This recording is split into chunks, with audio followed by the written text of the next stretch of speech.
Good afternoon, Cherries fans, and welcome to this latest opposition preview show here on Up the Cherries in all departments. Now, following Iraola's first Premier League game, in which he got a 1-1 draw against West Ham, following a Jared Bowen wonder goal, and of course Dominic Solanke levelling the scores for ourselves, we visit Liverpool. Well, we know what happened there last season, don't we? We don't want to really be reminded of it, but let's be honest, we're going to have to talk about it. For this opposition preview show, I do have a special guest. My special guest is from the leading Liverpool podcast, #1 on Spotify, the Red Men TV, and it is a pleasure to welcome on Steve. Good afternoon, Steve. How are you doing? Yeah, mate, very well. Thank you so much for inviting me on the show. I'm looking forward to it. Not a problem at all.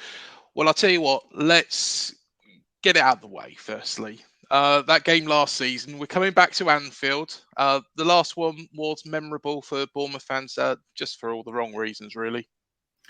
Yeah, like I say, mate, and at the time it was a real show of strength from Liverpool, and it was very early in the season, and we thought, wow, it'd been a bit of a difficult start, a little bit, just the draw against Fulham, things have been a little bit okay. What's happening with the Reds? And then absolutely went and WELLIED Bournemouth, and we had a couple of those. To be honest with you, it was interesting. Like we battered Man United 7-0 last season as well. We had some we battered Rangers. I think we put 7 past Rangers, and then we battered Leeds. I think it was like 6 past them.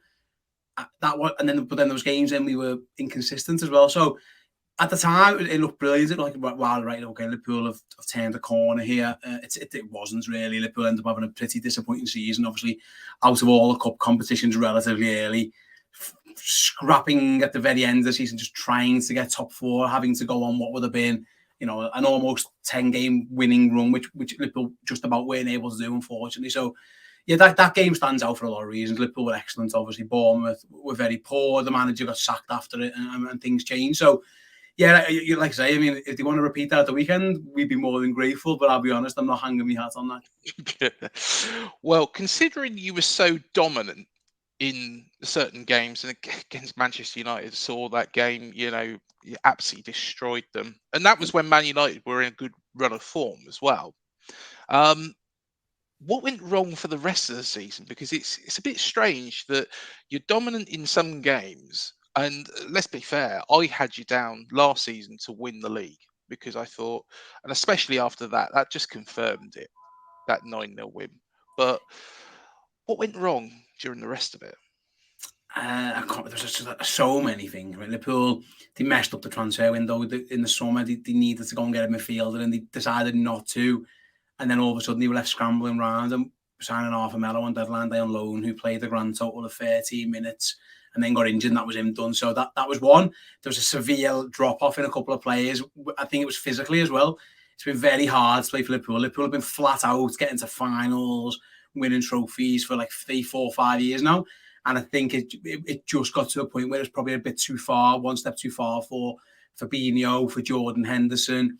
We kept losing Thiago to injury time and time again, other things as well. So Liverpool let Sadio Mane leave, and Darwin Núñez was hit and miss in his first season.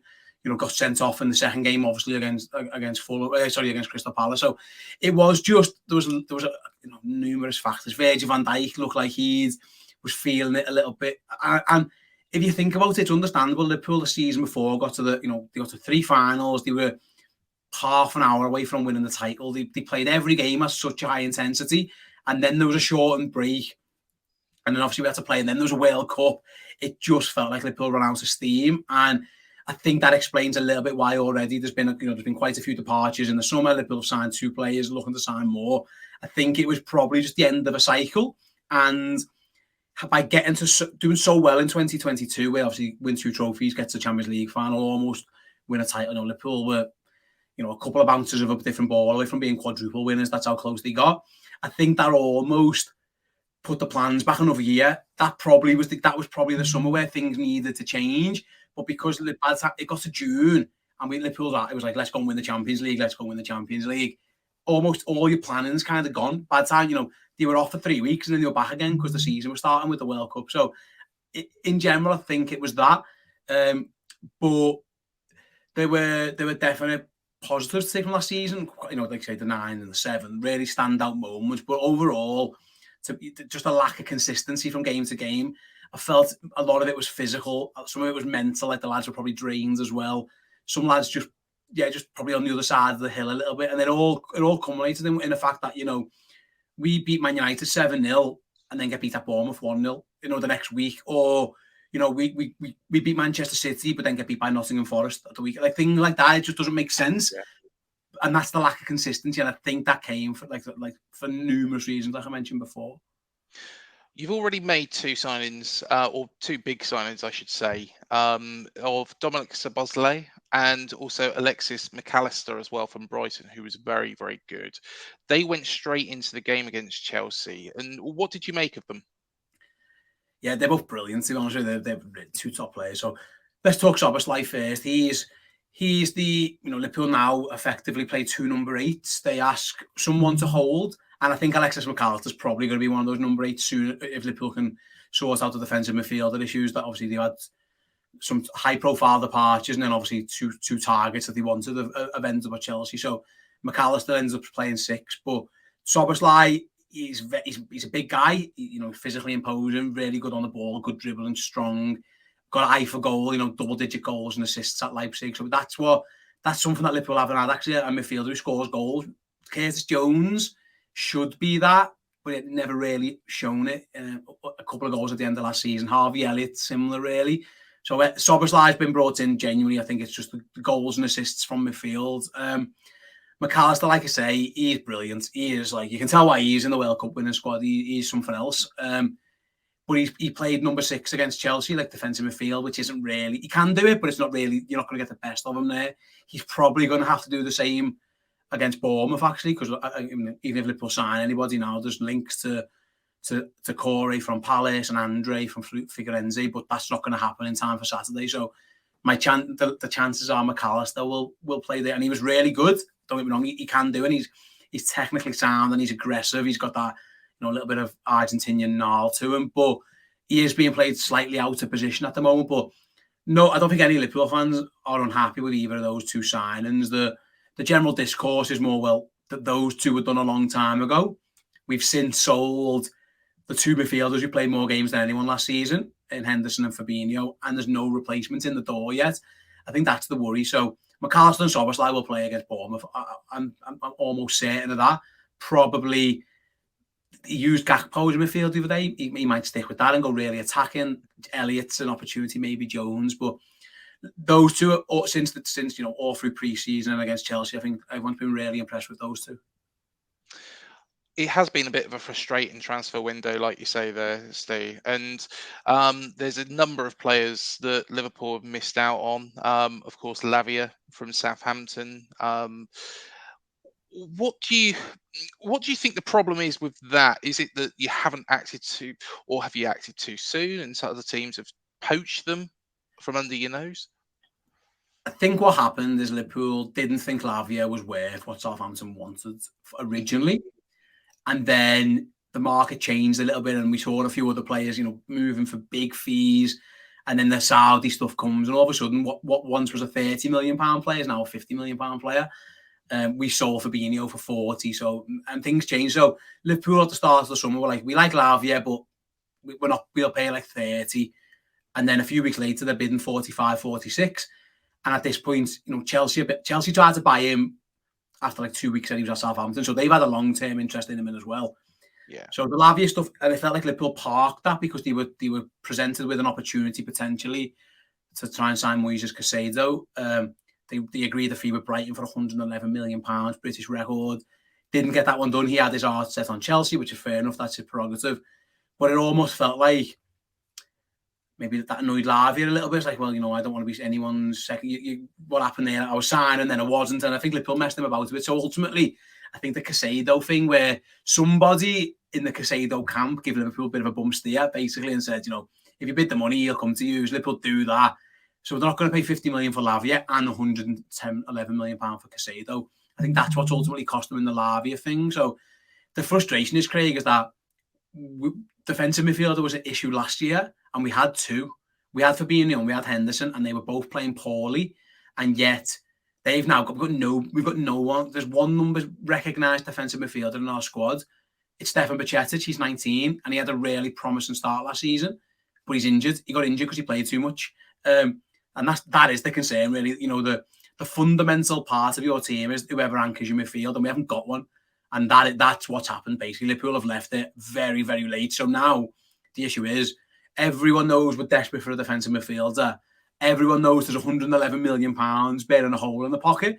So if you go to Crystal Palace, for example, for Cheek Decore, who's been linked today, well, that £50 million is now probably £70 million. And why wouldn't it be? Because Liverpool are in the worst possible position. Everyone knows we've got money and everyone knows we're desperate. And that's obviously a problem. So they're going to have to figure out, they're going to have to sign someone. We can't not have, we can't rely on McAllister, Thiago playing out of position, Curtis Jones out of position, or a young kid. They're going to have to do something. It's been a bit of a mess, quite frankly. We didn't even have a sporting director. Ours resigned, and he was leaving in June, and I think it was May. And in the end, we've got a temporary guy. So Jürgen Schmadtke's come in, who's worked in Germany for a long time. He's on a temporary contract. It basically to get Liverpool through this summer. So it feels like we've gone, Craig, from Liverpool always the best in class at transfers. We were brilliant at it. And your club, we sold very high. We sold, we got big fees for some players, Brad Smith and Dom Solanke just to Bournemouth, but we sold Danny Ward to Leicester for a big fee, Ryan Brewster to Sheffield United for massive money, and Liverpool were bringing in, your Salahs and your Manes and Fabinho's and Van Dijk's and just like Robertson and Al's, like brilliant world-class players, and we were like the gold standard of transfers.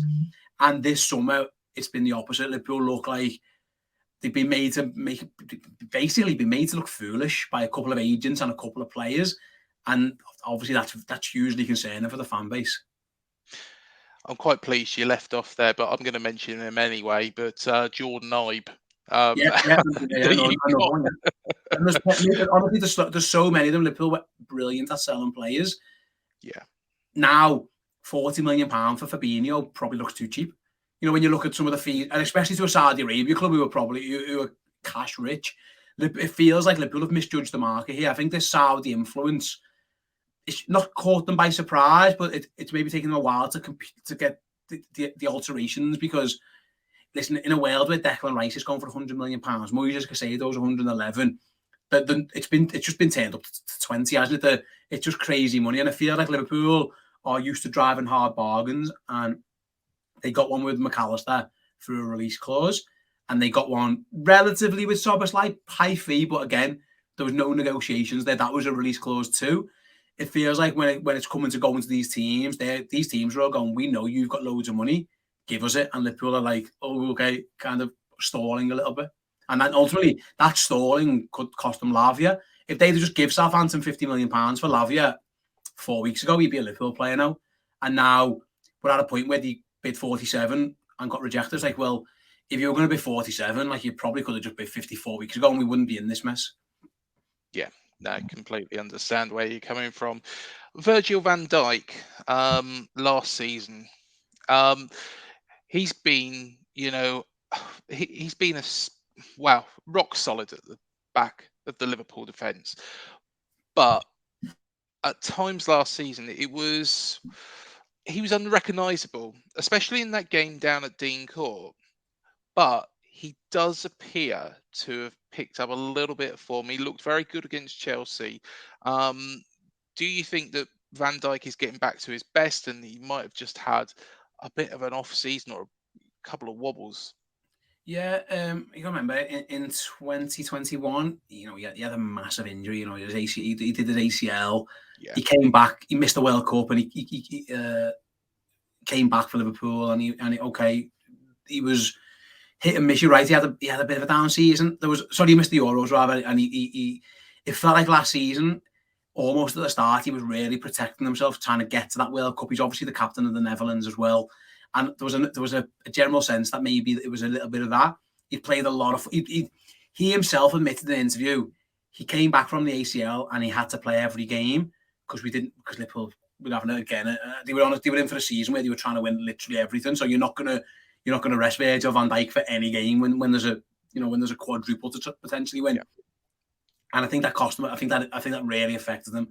He looked sluggish. He looked a yard off the pace. He's never The issue with Van Dijk when he's playing badly is that it looks like he doesn't care, and it's not that he doesn't care. He's got this languid style. He's not like, he's not someone who dives into tackles, and he's not somebody who's like, your old typical English centre half who's elbowing people and band. He's just not that type of player. He's calm. He's got a song. He says it's calm. He's a calm player. He's cool, but he's physically imposing. He reads the game so well. But when there's a famous goal last season against Man United, and afterwards James Milner is in his face, just like, get you that's on you, and we've never seen that before. I think it was probably just overplayed after the injury. I think he played too much footy, and Liverpool didn't give him a rest. And then before you know it, we're in the midst of a really poor season, and then you're dropping Virgil van Dijk when Joe Gomez is injured and Joel Matip's injured, and Nat Phillips played our second game last season. And with all due respect to Nat Phillips, he was 5th, 6th choice. So I think that's what happened. This summer, obviously, he was made the captain of the football club. Jordan Henderson leaves. Virgil van Dijk's now our captain. I think that's huge, really. That for him as well. It's a big honour to be captain of Liverpool. And all through pre-season, I've noticed he looks a little bit more like himself. The best thing about Van Dijk, and people probably don't talk about it too much, it's that he's always in the right place. He never has to dive in, and he never has to make last gasp challenges. He never has to, he doesn't slide. He's always there, defending the front post, winning headers, out-muscling people, just he makes it look easy. And at times against Chelsea, we started seeing that, he's winning a lot of balls at the near post, and his passing's always been great. So Liverpool needs him, because all through pre-season, Craig, and it was the same last season, it was a little bit against Chelsea as well, Liverpool there are vulnerabilities in Liverpool, the system and the defensive setup. There are definitely question marks, and it's like every system, there are places you can exploit. And even Manchester City have those. It's just that they have the ball for so long, it's hard to get the chance to exploit them. But there are ways to exploit every system. And ours at the moment is that long balls over the top, getting people running onto them, getting Konate and Van Dijk running towards their own goal. And against Chelsea, for the most part, we did okay. Having the best goalkeeper on the planet helped as well. Don't get me wrong. But Liverpool need in a world, okay, where we haven't got a defensive midfielder, and whoever comes in is going to take time to settle. We're going to need Van Dijk to step up. We're going to need the goalkeeper. This is where you're going to need these big players at the back to go, I understand there's going to be a lot on our plate, but we're going to have to deal with it. And like I say, Van Dijk last year was probably 75%, 65% of himself. If he can be anywhere near himself, then yeah, that's huge. And I think, to finish, I agree, he looks like he's starting to get back to that. Yeah, definitely.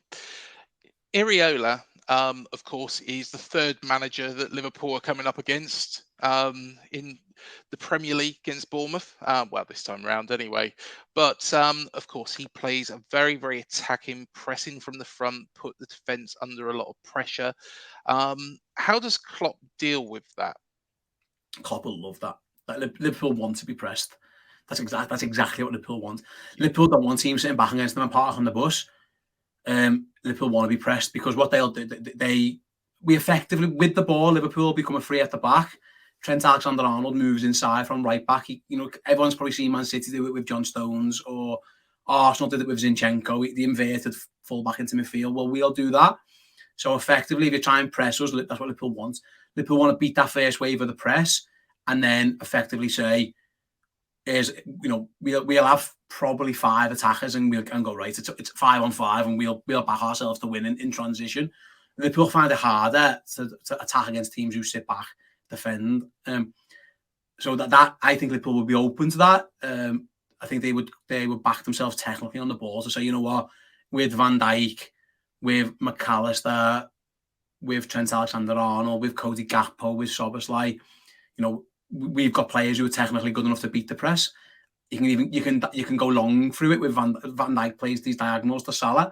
The goal against Chelsea comes from a McAllister diagonal to Salah. So Liverpool will like to be pressed. Liverpool don't want teams to just park a bus, really. Again, listen, it's risk reward, isn't it? Because if you take what I would say is, if you take it off McAllister or Trent Alexander-Arnold, Liverpool will be short at the back. It'll be 2-on-2 probably. It'll be 2 centre-backs against 2 attackers, and that's the risk you take. But I don't think Liverpool would mind if Liverpool won't mind if Bournemouth are on the front foot. Considering that's how Iraola plays, but of course, Scott Parker played that park the bus, defend really deep. And let's be honest, let's look at what happened last time round. What is the best way to actually overcome Klopp's side? Because Gary O'Neill seemed to do it last season, didn't he? People say maybe they play like he did in the home game. That's Yeah. probably it as well. A lot of teams got drew out to Liverpool. Long balls into the channels, transitions. Hmm. That's the key. So Liverpool commit a lot of men forward. They will, and if you can win the ball back and break quickly, do it time and time again. Last season, Liverpool got counter attacked on, and right from the beginning of the season, Crystal Palace did it in our first home game, and then on, it happened quite a bit. The Liverpool weren't rock solid at all. So that's the way. There are gaps in where the fullbacks are. We ask Andy Robertson to tuck in a little bit. Ibu Konate and Andy Robertson are effectively got big open gaps to try and defend against. Chelsea had a bit of joy down the with Reece James and Raheem Sterling as well. So you've got to get the ball wide, I think, quickly and wide. I know that's how you guys scored against us. It was a breakaway goal in the home game. That type of goal really, where you win the ball in transition, you go long down the touchline, and then you have Van Dijk, Konate running back towards their own goal. Trent's probably far up the pitch, and then you try and break. So that's the key against Liverpool. Actually, that's what I say. Liverpool don't want teams to park the bus because they're scared of getting, especially if it's a team who can break at pace, like Palace did to us, like Bournemouth did in that game at Dean Court. That's the kryptonite, really. So the issue with Scott Parker's team is that they let a goal in after a couple of minutes, and then all of a sudden there's no pressure on Liverpool, and before you know it, you're stuck between a rock and a hard place. So you've got to be able to adapt to it as well. If Liverpool score 1 or 2, or what he was sitting back for, and I think that's what happened in the 9-0. But excuse me, in general, I tend to believe that's the best way to beat Liverpool, is that there is a space between the fullbacks you can exploit. So if you've got someone with pace on the break and a striker who can get on the end of things, then you've got half a chance. Of course, we did mention, and I have been on your show as well, Steve, and thank you for allowing me to come on. But we have Kirkes now, who's a left back. But if he was on the left wing alongside with, say, for example, Justin Kluivert just ahead of him, and you've got Brooks with Max Aarons just behind him on the right, there is going to be that pace and there is going to be that width. And with those players coming and attacking Liverpool, how are you going to stop that? Considering, because I'm sure Klopp's looked at it and thought, right, okay, they have got some speed. The youngsters look very, very good players. What do you think he'll probably do? Generally, he'll ask the number 8, so he'll have to do a lot of running. So first of all, the first thing is Liverpool will press high and often. Against Chelsea for half an hour, Chelsea couldn't do anything. Liverpool just kept pressing them into mistakes. Conor Gallagher's DM, and Liverpool just kept taking the ball off him, and so that's one way. Liverpool will cheat a little bit. They won't really. They'll say to Max Aarons, "Okay, you go down there, but you're leaving Luis Diaz on his own over here." Or if you want, to kick it, if you want to go and attack down the left, go and fill your boots. But Mohamed Salah's there and staying right there. He's not moving. So if you want to take that gamble, good luck to you. But if you don't get it right, you've just left Mo Salah, one of the best players in the world, in 20 yards of space. So that's one way of doing it. But Liverpool asked their midfield 3 to do a lot of running. So that's the key, really. Robertson, without the ball, Liverpool will revert back to a back 4. So Alexander-Arnold will go back to right back, and Andy Robertson will go back to being a more natural left back. And then they'll obviously have the defensive midfielder, which again in this case will probably be McAllister. So there's 5 there. And then again, the midfielders, Szoboszlai, probably Elliott or Jones, or again Gakpo, will be asked to defend as well. So there's a lot of running doing it. Liverpool, honestly, mate, I mean, there's 2 ways of looking at it. By all means, push your fullbacks on against us, and if it works, fill your boots. But Liverpool are more than happy to say to Mo Salah, right, okay, you're there, and if their lad's gone, and it happened to Chelsea. Look at the goal against Chelsea. They have Ben Chilwell playing left wing back. He goes, loses the ball, and before you know it, the ball's at Mo Salah's feet, and he's 1-on-1 with Colwell, who's been dragged out, and 2 seconds later, it's in the back of the net. So that it's the risk reward, isn't it? It depends. And I was thinking this before. I think Iraola might as well just go for it. It can't be worse than last year. You're not going to get beat 9-0 again.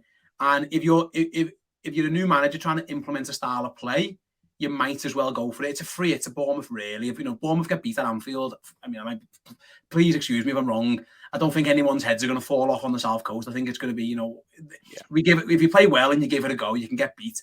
and that can happen. You know, you might as well. So I think he probably is right to go at us. Liverpool are not defensively stable, honestly. Like there are holes. Lots of teams score goals against us last season, all through pre-season. Liverpool plays Darmstadt the Monday before the season. They didn't score a goal in pre-season, a single goal, and they bagged against us within 10 minutes. They'd scored, and it was one long ball over the top. So Liverpool are vulnerable. The defense isn't, they're still trying to wear out the kinks, and they haven't got a defensive midfielder. So I think the best form in this game, I think you do go and attack Liverpool, try and get that goal, and then sit back. A little bit like we did at Dean, a little bit like Dean Court. Nottingham Forest did it to us a little bit at their ground last season as well. Now, Leeds did it at Anfield to an extent, and then got themselves a very late winner. It's difficult at Anfield. It's difficult to win at Anfield. It really is. But I think that would probably be, if I was a Bournemouth fan, if I was sitting there advising their tacticians, I'd probably be, you know what, get at them, give them something to think about. And listen, if Mo Salah scores, what can you do? He's Mo Salah at the end of the day. Oh, he's different quality, isn't he, really? He's a joke. He's a joke. People don't, I know it's mad, but he's like an all-time Premier League great. He doesn't get the respect he probably deserves. He's just on another planet. He's one of the best players we've ever had, and we've had some good ones. And even again, he didn't score against Chelsea, and he got a cob on when he got taken off, but his assist was just magic. So that's the risk reward your players. Like, well, you don't want to give that guy space. And again, so that's what I'm saying. It's a gamble, isn't it? What you do with your left backs, you let him go and leave Salah, or do you say, you know what, we'll go one-on-one. It's a tough challenge. I don't know the answer. That, personally, I would say it's probably hardy to leave Mo Salah in too much space by himself. And I'm guessing the Liverpool faithful are still 100% behind Jürgen Klopp. He's done a fantastic job, really, hasn't he? Yeah, I mean, you find anyone who isn't. It's the lunatic fringe of the fan base. If that's the case, yeah, mate. Listen, I'd sell every player before I let Jürgen Klopp go. He's the man, and he's got a couple of years left on his contract, and we'll see where he goes by then. But yeah, he's there's nobody that won Jürgen Klopp, and nor should he be. No, fair enough. What do you make of Bournemouth's business so far in this transfer window? Yeah, I really like Alex Scott. I know he's injured at the moment. I think he's a very good sign. And he was actually linked with Liverpool a little bit as well. There was talk that we were going to buy him and then potentially loan him to another Premier League side. Obviously that's not happened now. So I've been impressed there. Justin Kluivert's one where you've kind of always waited for the breakout and it's never really come. He's had good spells elsewhere, so I've been impressed with that one. It's just nice to see him. Like I say, I know we spoke on our show as well, but Bournemouth showing ambition, because there are some teams who, and I mean this with the greatest respect, or maybe not have the biggest stadium, and maybe all they care about is can we get up, get the Premier League money, we'll go down, and then we'll come back up and we'll bounce about. I think in Norwich City, for example, are the perfect example of that. Yeah. And even though they've probably got a bigger stadium than Bournemouth, I think, and things like that. So I think it's always good for the Premier League when you see owners with ambition, but they're not being reckless with it. They're not being stupid. Like, when we saw Leeds United nearly go bust, and we saw, QPR signing mental players on mental money, it doesn't quite feel like that. It feels like they've got a strategy in place, which I think is quite impressive. And I said, if you look at the fees, they're always at 15 to 20. Getting Max Aarons for that fee was a really good buy. He was another one who Liverpool were linked with not too long ago. We ended up signing Kostas Tsimikas in the end. But I think he was linked as well as the other guy at Norwich, Lewis, both fullbacks Liverpool were linked with.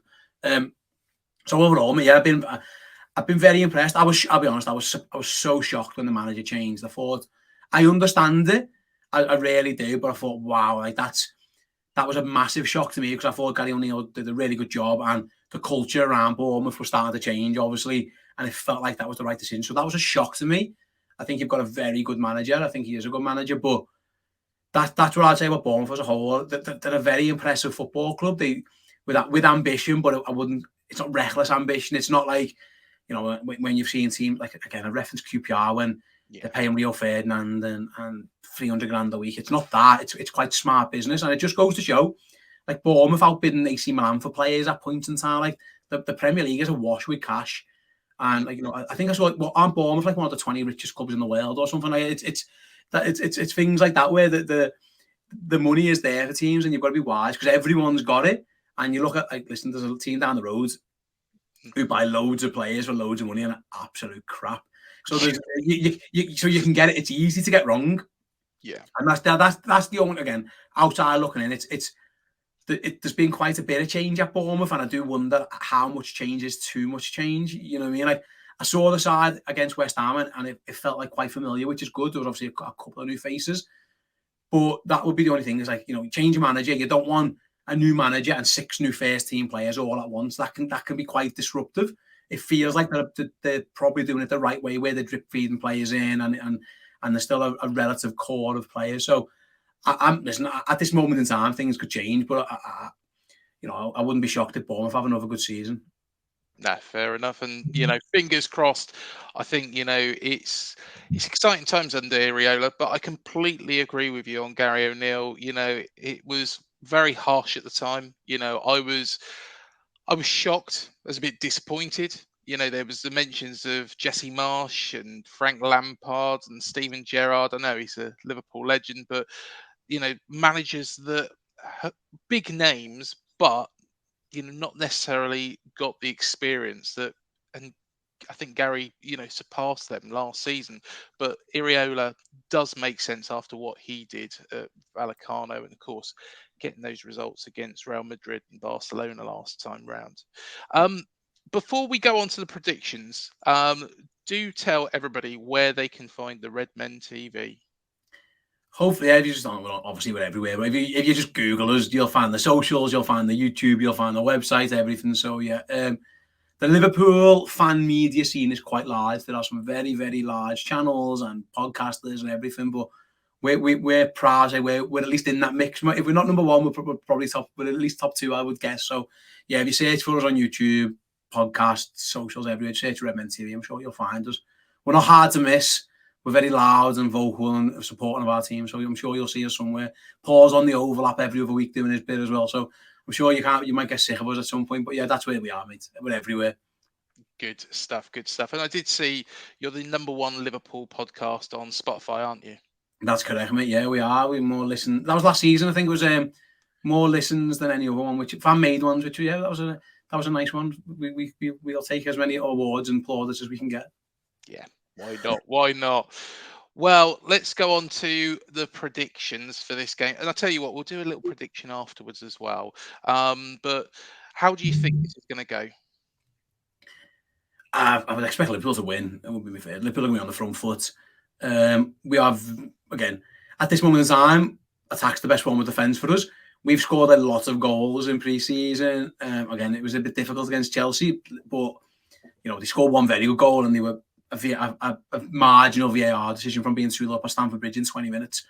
And then Chelsea got a bit of a fluky goal, and it was all a bit messy. But I would expect Liverpool to be on the front foot from the off. Cody Gakpo played as a midfielder the other day. It was a very attacking lineup.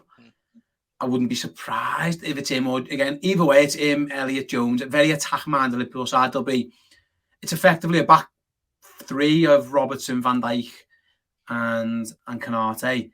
Trent's just doing his bit to he moving involved. Then it's McAllister, then it's Szoboszlai, Diaz, Salah, Jota, and then one more. So it's a very attack-minded Liverpool at this moment in time. I think Jürgen's decided until we can get the midfield where we want it, it's attack, it's all go. So I'd expect Liverpool to go, and I'd expect Liverpool to score goals.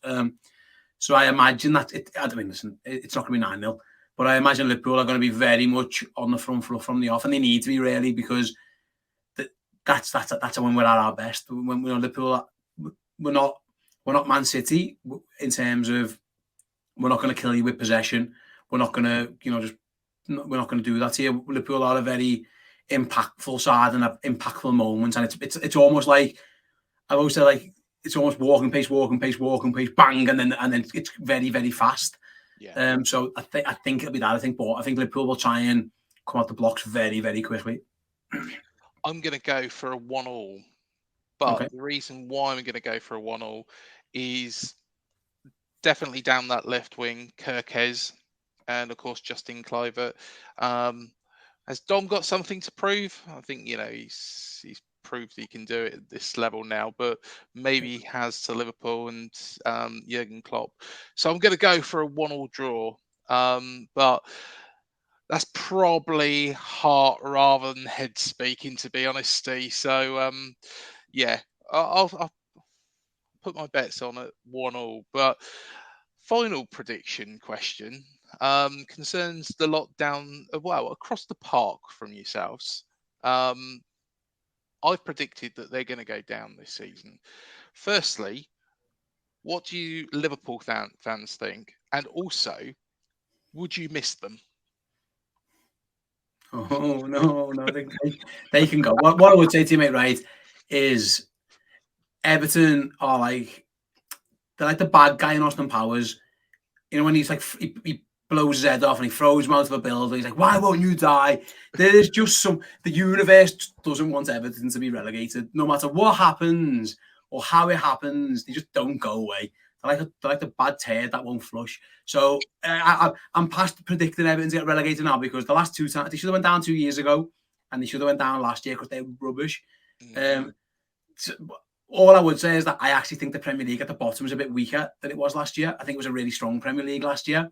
With all due respect to Sheffield United and Luton, I just don't. I haven't seen anything from those sides coming up or what they've got to make me suggest that they've done nearly enough to stay up. I know Sheffield United are starting to make a few transfers now, but I mean they've just signed Tom Davies from Everton.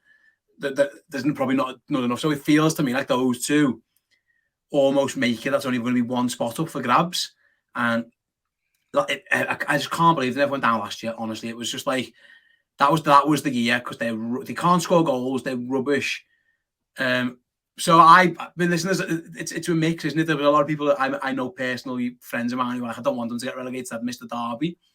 I'm the opposite. I don't mind not having a derby because it feels like everyone else gets to beat Everton easy, and then they raise the game to try and boot us off the pitch. So I wouldn't miss them, but no, the days of me predicting Everton getting relegated are gone because they're like a cockroach. Honestly, there'd be a nuclear holocaust, and we'd all be dead, and Everton would be 17th in the Premier League. Honestly, they're just unkillable. Well, to be honest, you might have ourselves to thank for them still being around, to be fair, because that last game of the season, we were poor. We took our foot off the gas as soon as well, let's be honest, they kept us safe because they got beat by Manchester City. And then we kind of was like, don't need to worry about the rest of the season. I blame Leeds. Leeds and Leicester. How Leicester got relegated? It's their fault. Like honestly, it's mad. Like honestly, Everton they're so bad. But yeah, this year they're going to be rubbish again because they haven't got a striker. But they'll find a way. They always do. They'll probably finish 17th again, won't they? Yeah, probably. Well, Steve, it's been an absolute pleasure for coming on the show. So thank you so much, and please do check out Steve's show with me as well on the Red Men TV. But all the very, very best for the rest of the season, of course, apart from on Saturday. I'm sure you probably wish the same for myself as well. But yeah, thank you so much again. No, mate, absolute pleasure. Thanks for having me on. We'll speak again, obviously, ahead of the reverse tie further down the line for sure. Yeah. And thank you for joining us for this show. Please remember to hit the like, the subscribe, the bell button below to be alerted to any videos that we do here on Up the Cherries in All Departments. Please do also check us out on Spotify, Google Podcasts, Apple Player. We're everywhere now. We are absolutely everywhere. So do check us out. But until the next show, Up the Cherries, and we'll see you then. Thank you for joining us.